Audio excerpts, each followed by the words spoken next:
बिस्मिल्लाहिर्रहमानिर्रहीम। अस्सलाम वालेकुम। क्या हाल है आप सबके? उम्मीद है कि सब खैरियत से होंगे जनाब, और मैं भी बिल्कुल ठीक ठाक हूँ और कोशिश कर रही हूँ कि एनर्जी के साथ बात करूँ, आपसे कनेक्टेड रहूँ। लेकिन बस अल्हम्दुलिल्लाह कहीं ना कहीं कुछ चीज़ें मिसिंग है, लेकिन फिर भी हम अपने व्लॉग्स जारी रखे हुए हैं अपनी इबादत के साथ भी, ताकि हम आपसे कनेक्टेड रह सकें।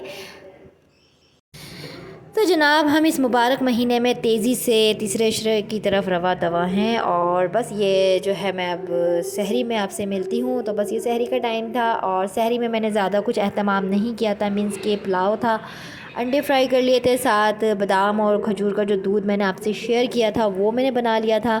और आप समझ सकते हैं बच्चे भी जो है ना, और ये जो क्लिप्स है ना, ये मैं इंशाल्लाह डिटेल में मैंने वीडियो बनाई है, और इंशाल्लाह इस व्लॉग के बाद दोबारा मैं अपलोड करूँगी मेरी उन बहनों के लिए जो घर में सिलाई वगैरह करती हैं, स्टिचिंग करती हैं प्रॉपर ओरिजिनल और बेसिक प्रोफेशनल स्टाइल में, ये किस तरह से कर सकती हैं इस काम को।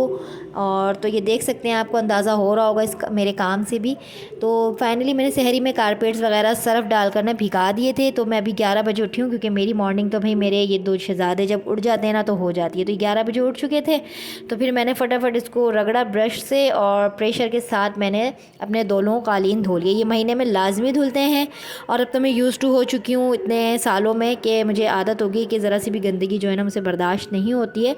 तो बस पानी जैसे ही आता है माशाल्लाह, तो उसी हिसाब किताब से फिर ही सारे काम हो जाते हैं माशाल्लाह फ़ाइनल। क्योंकि अब वैसे भी 18वां रोज़ा है, तो मैंने कहा धो लेती हूँ। एंड टाइम पे सारे काम जो है ना हलक में और मुंह तक आ रहे होते हैं। तो मैट भी मेरी जा चुकी है फाइनली, आप लोगों को पता है मैं नई मैट के इंतज़ार में हूँ। पुरानी मैट मतलब मैंने कॉल वगैरह की है, तो इंशाल्लाह मंडे से फिर वो आ जाएगी। मेरी पुरानी मासियों में से एक मासी है। तो बस यहाँ हम देखें कितने अच्छे से नीट एंड क्लीन हो गए कालीन। मैंने प्रेशर से धोए, ज़रा सा भी मैल मट्टी या जो एक साफ झाग वाला पानी होता है, आप देख सकते हैं कितना क्लीन पानी निकल रहा है कालीन से। तो बस ये मैं अब इसको रोल बना के साइड पर अपने ही टेरिस तक तो जाने की हिम्मत नहीं थी मेरी रोज़े की हालत में। तो बस इसको रोल बना के बड़ी हिम्मत से मैंने इसको दीवार तक पहुँचाया, और ये मेरा बेटा ये देखिए इस दीवार तक पहुंचाया, और फिर मैंने रोल नीचे की तरफ खोल दिया, तो पूरा कालीन आराम से। और ये तकरीबन 12:30 बजे पौने एक के करीब मैंने दोनों कालीन धोकर और मैं फ़ारिग हो चुकी थी।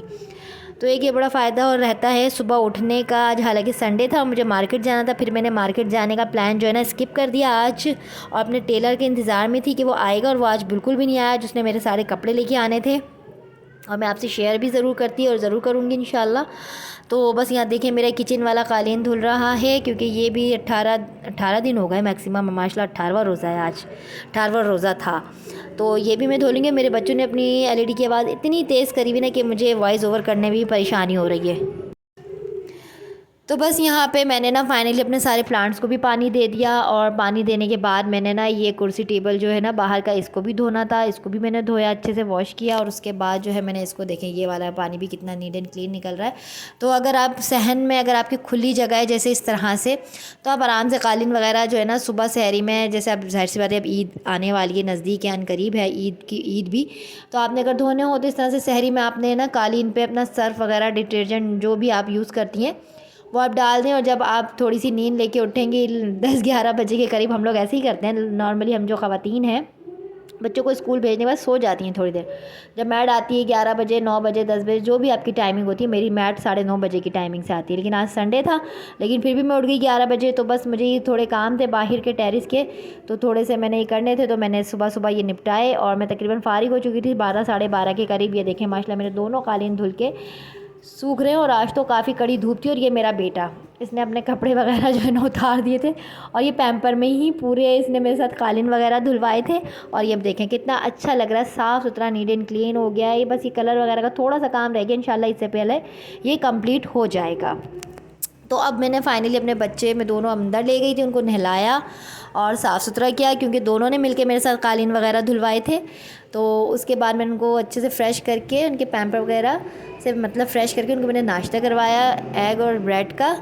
तो यहाँ पर इर्तिज़ा साहब तो जा चुके हैं अपने रूम में फ़्लावर निकी देखने, अब ये भी चले जाएंगे। और ये मुझसे बातें कर रहा था बैठ के, बड़ी प्यारी प्यारी सी ना।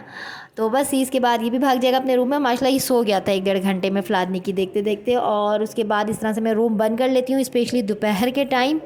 फिर जो है ये 3 बजे का टाइम था,